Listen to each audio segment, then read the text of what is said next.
ele é divino, porque nós somos Deus. Alguém tem dúvida disso?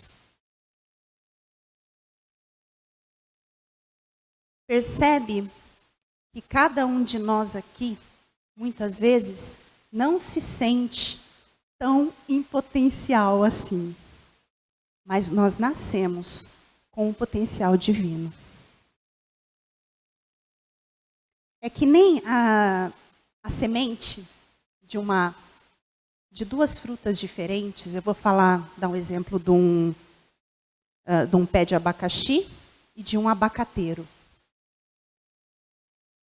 Dentro da semente, dentro do DNA da semente, das duas frutas, das duas plantas, né?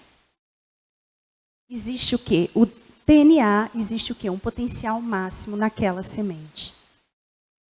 Não é porque o pé de abacaxi é pequeno e o abacateiro é gigantesco que eles possuem potenciais diferentes.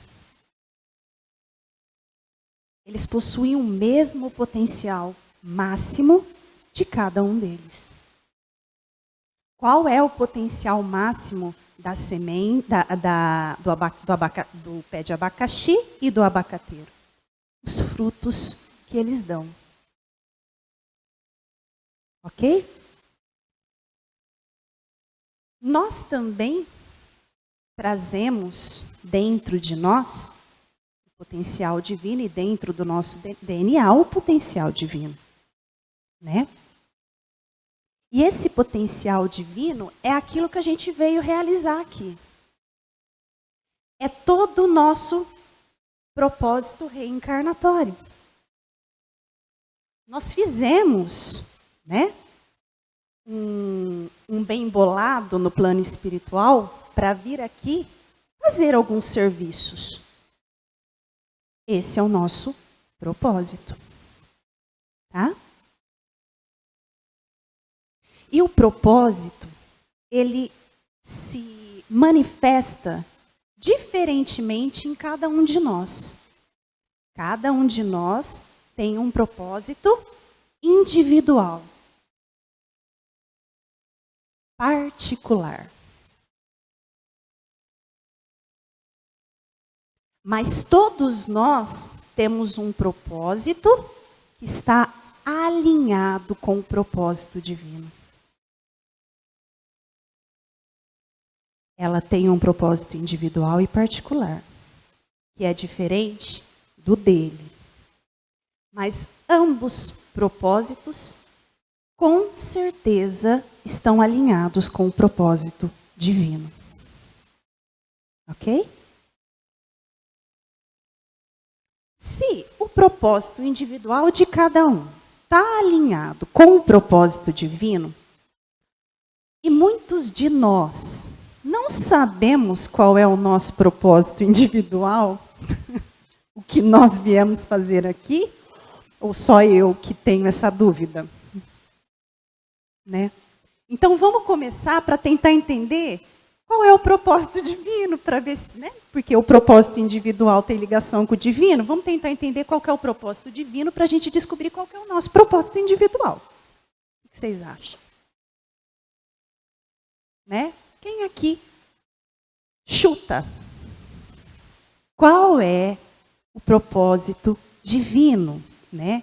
Ou seja, qual é o maior propósito da humanidade? Conversem comigo, por favor. O amor? Nossa, vocês estão ótimos. A caridade, ela vem do amor. Só faz caridade quem ama, né? Então, o propósito maior da humanidade é o quê? É despertar o amor no outro. Tá? O que os líderes espirituais chamam de expansão da consciência, a gente chama, dentro, né, da teoria de Kardec, a gente chama do despertar do amor. Assim como laranjeira só pode dar laranja, O ser humano só pode despertar o amor. Cada alma, cada serzinho que está aqui hoje tem dons e talentos individuais, particular, para despertar o amor no outro.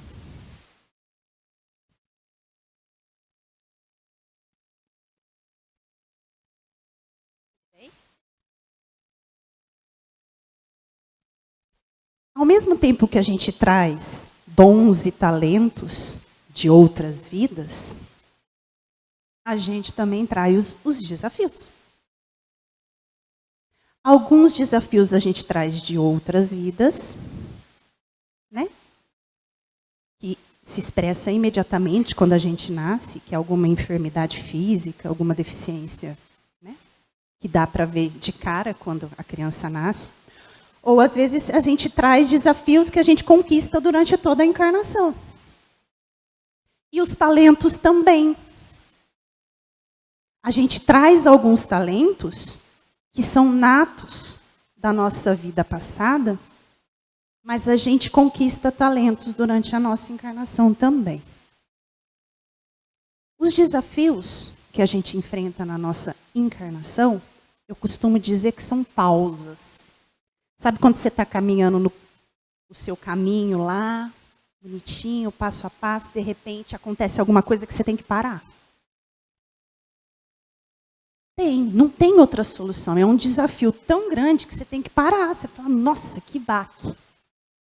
Então eu costumo dizer que são pausas mesmo. Para que a gente possa olhar para trás e ver não só o tanto que a gente caminhou, mas a maneira como a gente caminhou.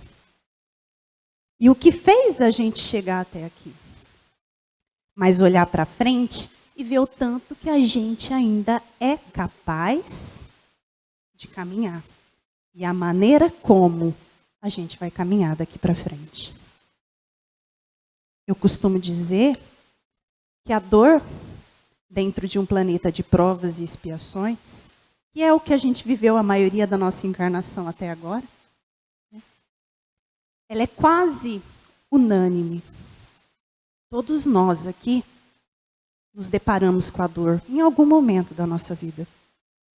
Então eu costumo dizer que a dor é inevitável. Mas o sofrimento, a maneira como você vai se portar mediante a dor, a gente costuma dizer que é opcional. Existem pais que perdem filhos e entram numa depressão profunda e nunca mais saem.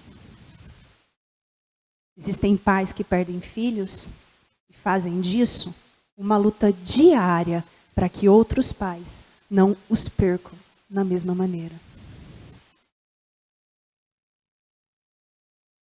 A maneira como a gente se porta mediante o sofrimento vai fazer toda a diferença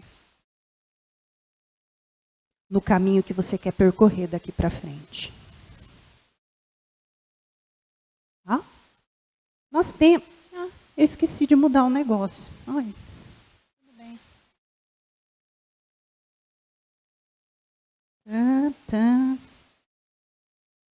Nós temos 2 tipos de propósito. Quando a gente encarna, a gente tem aquele propósito real, que é aquele propósito de alma. O que a gente realmente veio fazer aqui. Tá? Mas aí conforme a gente vai vivendo em sociedade, né, a gente começa a ter um propósito externo, que é um propósito da matéria, que é o propósito do ego, que é o propósito que a sociedade muitas vezes imprime sobre a gente. Né?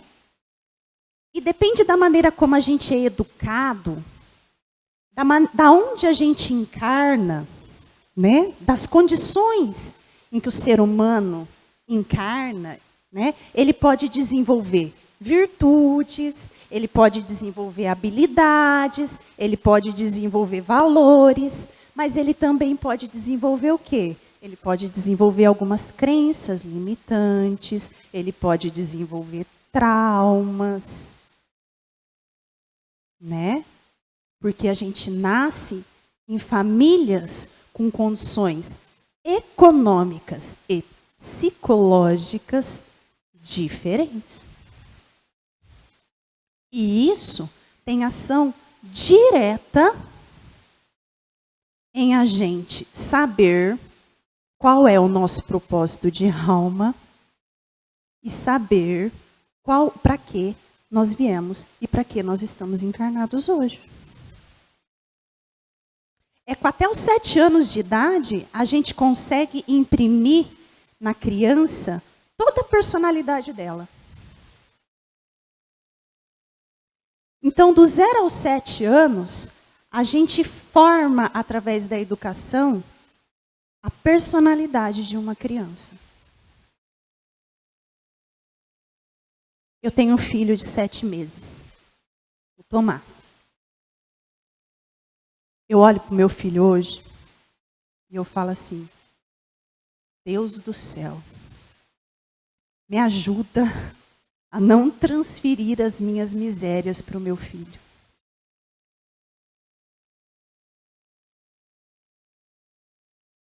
Porque eu sou uma mãe que tem uma criança para educar, que não sabe nem qual é o seu propósito de vida. Como que eu posso fazer com que o meu filho não perca o propósito interno, o propósito de alma dele, se eu não sei nem quais são os meus propósitos?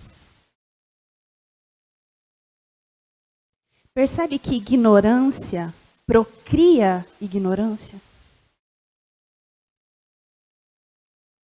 Hoje esse é um dos meus maiores medos. Eu não quero transmitir as misérias que os meus pais transmitiram para mim. Que os nossos pais também transmitiram para nós. E não foi por mal que eles fizeram isso. Eles fizeram o que eles tinham de melhor.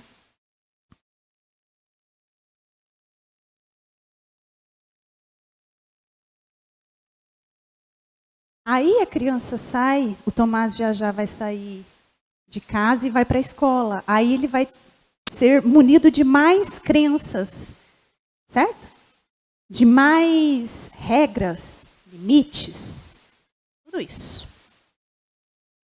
Ele tem 7 meses. Eu viro para ele e falo, filho, vem com a mamãe. Ele vem. E a gente vai para... E eu levo ele para onde eu quiser. Puro, inocente. Né? Aí a criança vai crescendo, ela vai deixando de ir. Ela vai começando a desconfiar. Né? A criança, ela nasce pura, né? Mas aos poucos ela vai deixando de confiar, porque ela começa a ter medo. Mas ela começa a ter medo porque os pais têm medo. Né? O medo dos pais acaba limitando a criança. Porque os muros que protegem são os mesmos que limitam. Não tem jeito. Dá para entender a preocupação de um pai. Né?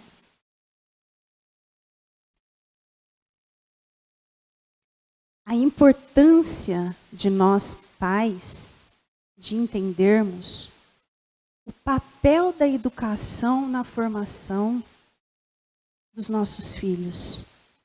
Esse papel, ele pode ajudar a criança a entender o propósito interno dela, ou pode fazer ela nunca entrar em contato com ele.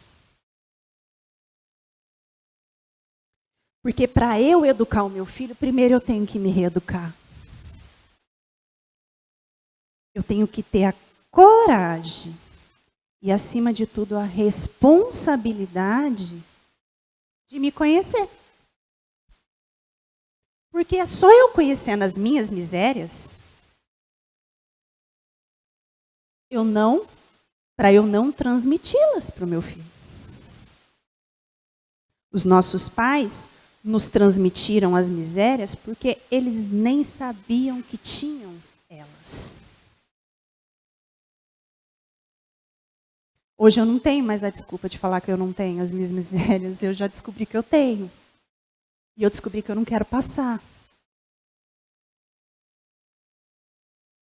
Porque só assim a gente se liberta das crenças limitantes e a gente liberta os nossos filhos das crenças limitantes também, né? A gente abre mão das expectativas que a gente cria em cima dos nossos filhos. Né? A gente entra em contato com a nossa carência. Né? A gente abre mão dessas coisas. E aí a gente acaba promovendo o quê? Se a gente se conhece, se autoconhece, a gente promove o quê? A liberdade dos nossos filhos serem quem eles realmente vieram ser.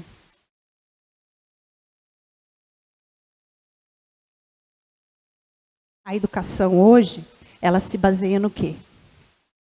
No dinheiro. Porque dinheiro é sinônimo de felicidade. Quando a criança ela é obrigada a fazer alguma coisa que os pais querem que ela faça, cursar um curso, sei lá, de medicina da vida, ela é obrigada, ela não quer fazer isso, mas ela é obrigada a fazer. Alguém passou por isso? Ninguém? Só eu? Só eu fiz muitas vezes o que os meus pais quiseram que eu fizesse? Muitos, né? Então, quando a gente é obrigada a fazer aquilo que a gente não quer fazer, a criança sente um vazio existencial imensurável. Essa criança muitas vezes vai ter o dinheiro que o pai tanto quis que ela tivesse. Mas esse dinheiro jamais vai preencher o vazio, esse buraco que foi deixado nele.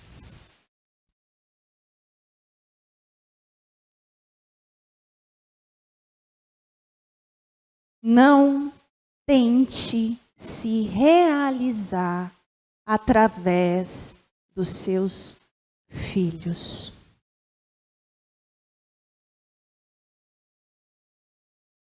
Todo caminho que não é o caminho da alma não é um bom caminho.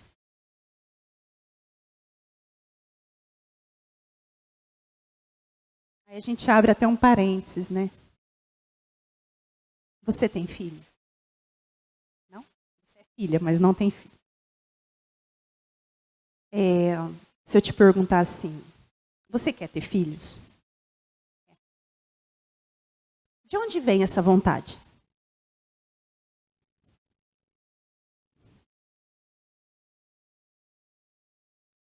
Quem em você quer ter um filho? Já se perguntou? Qual é seu nome? Oi? Alana. É para cumprir um programa social? É o que a sociedade pede para que nós tenhamos? É para suprir uma carência? Ou é um chamado do coração mesmo? É uma pergunta que a gente tem que se fazer, porque muitos filhos são feitos por carência emocional. Muitos filhos são feitos por programa social. Você casa, tem um filho, depois a pessoa pergunta, você não vai ter outro? E as pessoas cobram.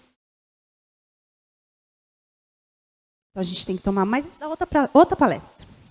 A gente tem que tomar muito cuidado, porque a responsabilidade que um pai tem com o filho é imensurável.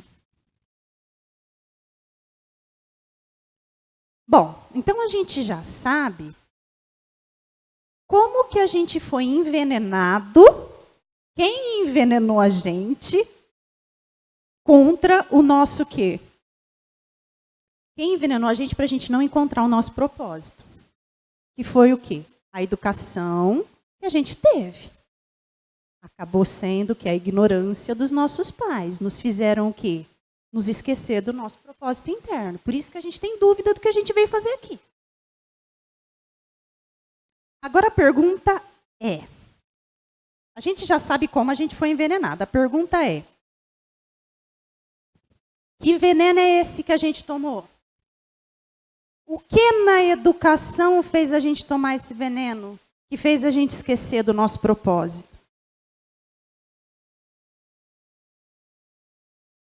Nossa, você viu que eu uso super, né?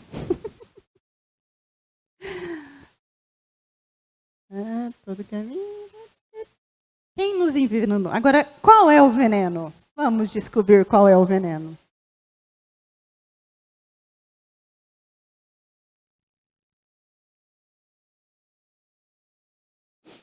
Os dois principais mecanismos de esquecimento do propósito se chama repreensão e negação.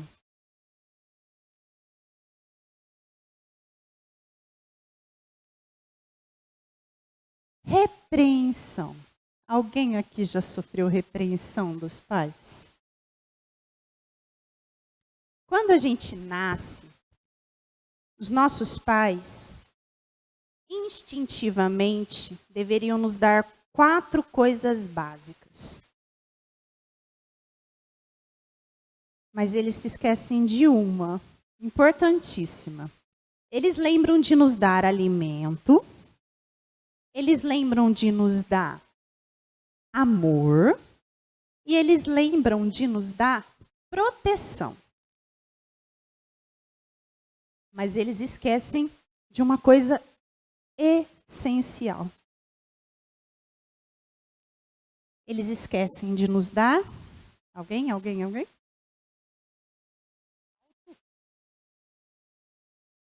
Esquece.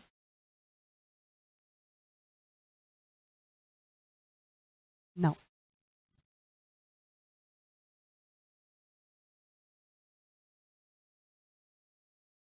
Alguém mais? Eles esquecem de nos dar liberdade.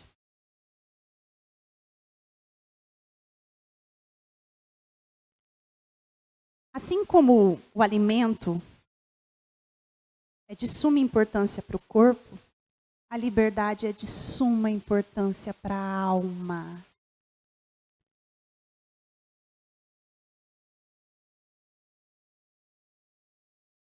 A criança, ela é reprimida quando ela entra em contato com o que o pai e a mãe não quer que ela faça. Por exemplo, não senta no chão, menino. Levanta daí. Não faz isso. Não faz aquilo.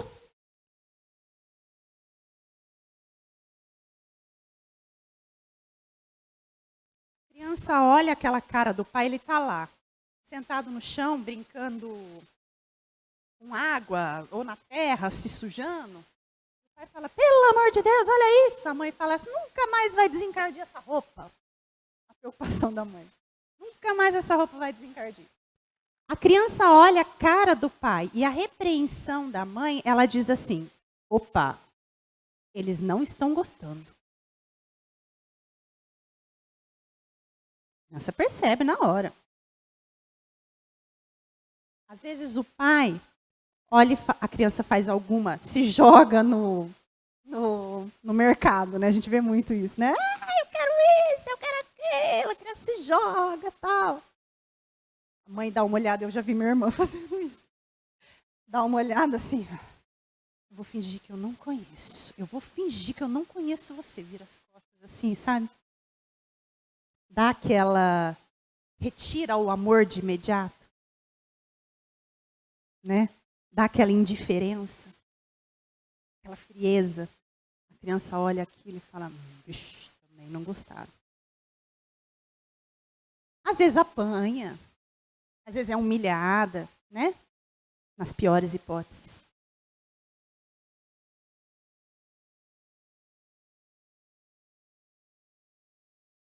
E quando a criança está sentada na poltrona, e é uma criança de 1 ano,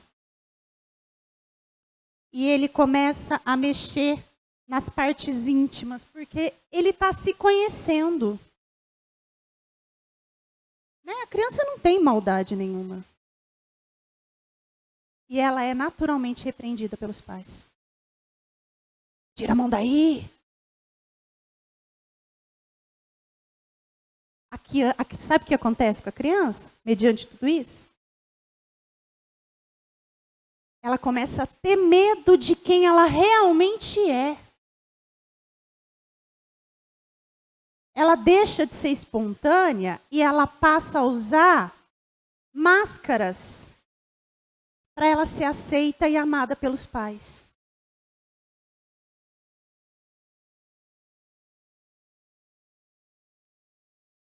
É aí que ela deixa de fazer o que o coração dela manda.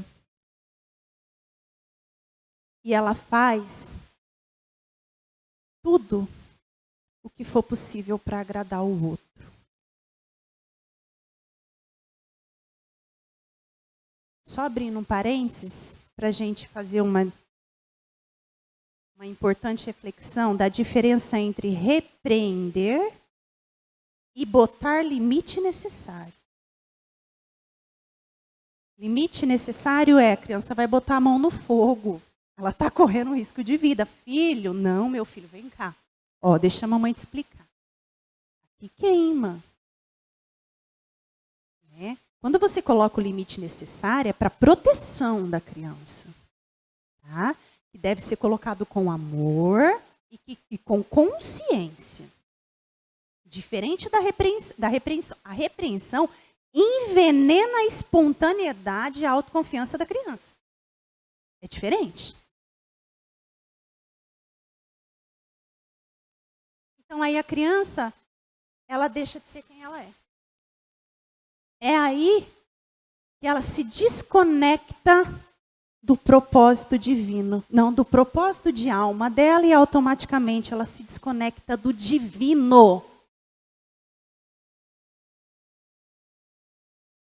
E quando a gente se desconecta do divino, é uma dor maior que o ser humano pode sentir.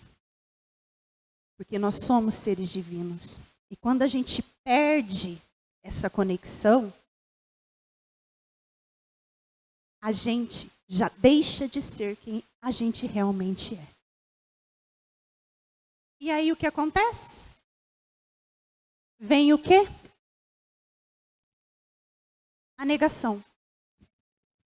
A dor é tão grande, tão assustadoramente grande, e causa tanta insatisfação na criança, que para ela lidar com essa dor, ela aciona um mecanismo que chama de negação. Ela pega toda essa dor que ela sentiu por deixar de ser quem ela realmente é, e ela joga para o subconsciente. Deixa lá. Dói demais, eu não quero ter acesso a isso. Deixa lá no subconsciente. E aí ela vai tocando a vida dela com as máscaras que ela teve que pôr para o pai, para a mãe, para a sociedade, para o coleguinha amar ele.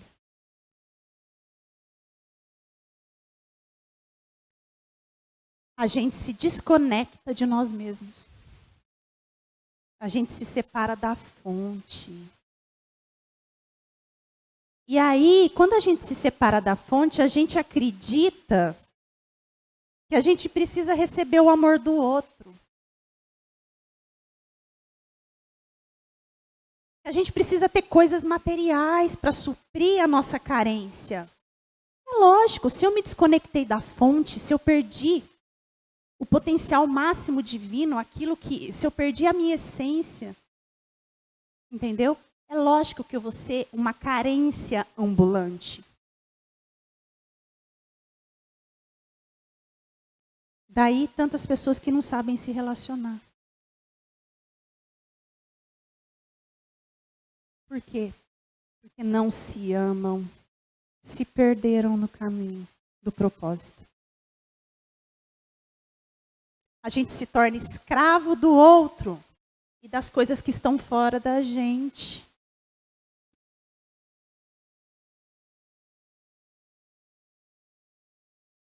Os sentimentos negados, gente, são âncoras que não deixam a gente alavancar nunca.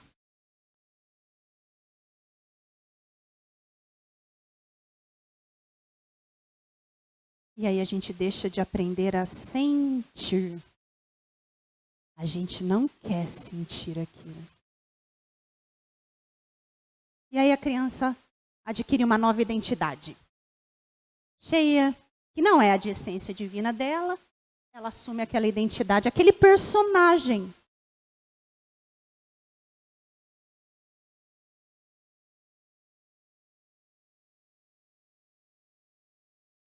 E para manter essa nova identidade, né? A gente desenvolve um arsenal de guerra para manter essa falsa identidade. Para ninguém descobrir que a gente é carente. Para ninguém descobrir que a gente sofreu tanto na nossa infância, a gente começa a usar as máscaras. A primeira máscara que usa é a gula. Compulsão. Eu sou tão carente que para esconder a minha carência, eu como. Eu compro. Eu falo pelos cotovelos.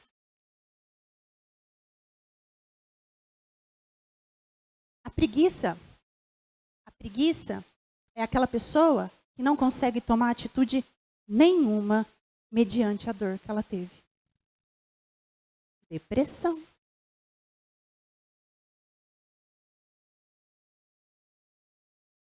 Ela fica paralisada. Quando ela precisa fazer alguma coisa, ela não consegue fazer. A avareza. Aquelas pessoas que, para disfarçar a carência, acumulam dinheiro. Nossa, eu preciso ter dinheiro, porque assim ninguém vai perceber que eu sou carente. E não só dinheiro, tem pessoas que acumulam coisas. Aquela pessoa que tem aquele quartinho cheio de bugiganga e não consegue se desfazer de um prego. Porque vai que eu preciso.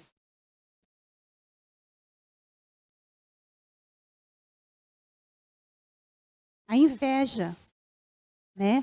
Eu não consigo ser tão legal quanto aquela pessoa. Então eu vou falar mal dela. Ah, ela é tão legal, mas você viu? Você viu? Parece que, sabe aquela fofoquinha? Porque aí o que eu faço? Eu escondo a minha carência falando mal do outro. A ira, aquela pessoa que grita, fala mais alto, para que ninguém descubra a fragilidade dela que está por trás de tanta raiva. O orgulho, que pode ter várias, né? Tem várias faces, né? O orgulhoso que se sente superior mesmo, mas tem o tímido que muitas vezes é tímido para não se expor.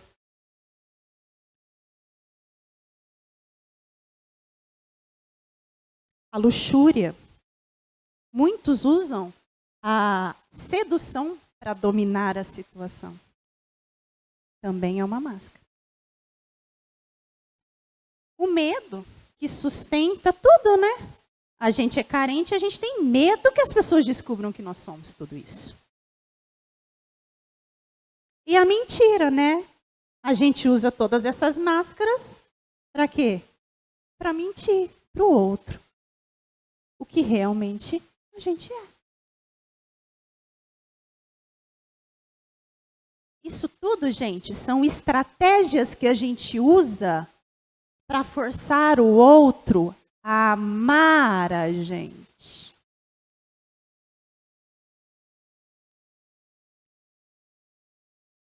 Porque a gente se desconectou do que? Do divino.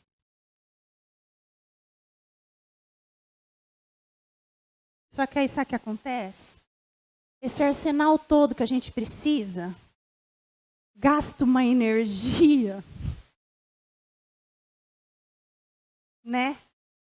É duro ter que fingir o tempo todo. Ter que vestir esse personagem. Ter que fazer essa peça. E aí o que acontece? Gasta tanta energia que a gente entra em crise. Bendita crise. A gente sofre excessivamente. E aí, quando existe o sofrimento, precisa do quê? Precisa de transformação. Ou a gente muda, ou a gente morre. E é verdade. Geralmente, essa crise se dá por uma depressão profunda ou até mesmo por uma perda de alguém que você ama muito ou até mesmo uma doença.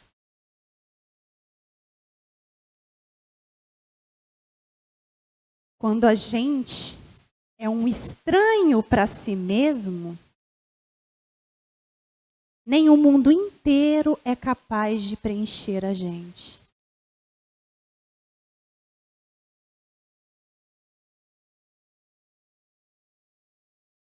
A vida se torna farda.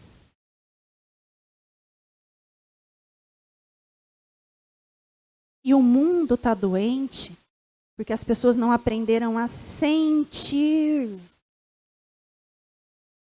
A gente escondeu o nosso sentimento na negação, no subconsciente, no quartinho preto, fechado a 7 chaves. É errado matar? É errado poluir? É errado destruir a terra? Mas cada um de nós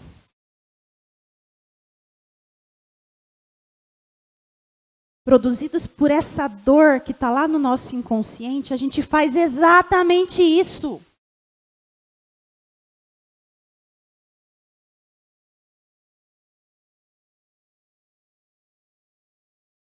É a dor que a gente carrega, é a nossa dor individual, que acaba exalando no mundo. Insanidade é fazer todo dia, loucura, né? É fazer todo dia a mesma coisa, achando que amanhã vai ser diferente.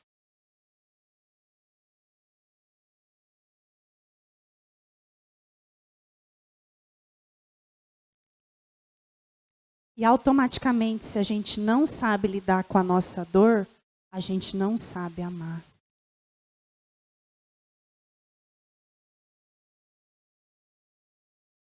E muitos de nós temos armadilhas, sabe? Que nos fazem assumir essas máscaras e manter essas máscaras. Os vícios, por exemplo. Costumo dizer que os vícios são analgésicos. É tão dolorido se desconectar da fonte que a gente precisa de analgésico. A gente precisa do álcool, a gente precisa da droga, a gente precisa da comida, a gente precisa do sexo em exagero, a gente precisa do dinheiro.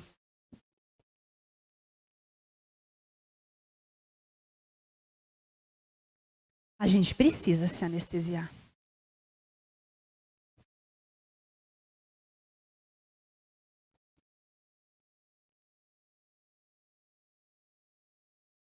Ter a consciência do propósito, gente, é ter consciência do serviço que a gente veio fazer aqui. Você pode não ter consciência do que você veio fazer aqui hoje. Eu também não tenho. Mas nós estamos vivendo experiências que são extremamente necessárias para a gente chegar lá.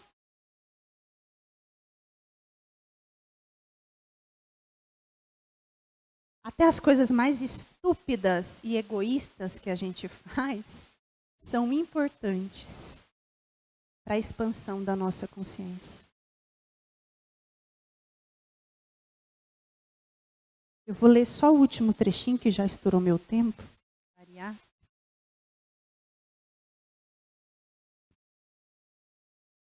Diz assim: se existe algo que pode trazer sentimento de completude para o ser humano, é ter consciência do propósito de alma. E o propósito, ele começa a se revelar na medida em que a gente se entrega ao fluxo espiritual, que é sinônimo de se entregar aos comandos do coração. Sabe aquela pessoa, aquela música ou aquele cara que quando canta aquela música, aquilo toca na alma? Você olha aquilo e aquilo te emociona? Aquele cara, ele tem o propósito de alma alinhado com o propósito externo. Por isso que ele desperta amor a hora que a gente escuta aquilo. Já sentiram isso? Aí você olha aquilo e fala, meu, como é lindo ver alguém que está ocupando o seu devido lugar. Emociona a gente. Na medida em que a gente amadurece e vai se desidentificando desse falso eu, né? A gente se torna um instrumento, a gente se torna um canal divino. Aos poucos, a gente se transforma numa testemunha silenciosa que apenas observa a divindade trabalhar através de você. Então, todas as vezes que você se emocionar com alguém fazendo algo, é porque aquela pessoa está exatamente no lugar onde ela deve estar. E o mais importante de tudo isso é que nós possamos saber qual o nosso lugar. Para que nós viemos? Qual o nosso real serviço no despertar do amor? Ok? Gratidão por vocês terem compartilhado isso comigo. Alguém quer questionar alguma coisa, perguntar alguma coisa? Se eu não souber, eu peço ajuda.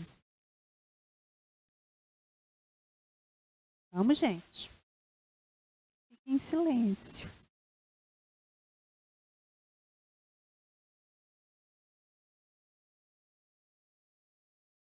Tudo bem? Se alguém quiser depois me chamar em off, a gente conversa. Gratidão, viu?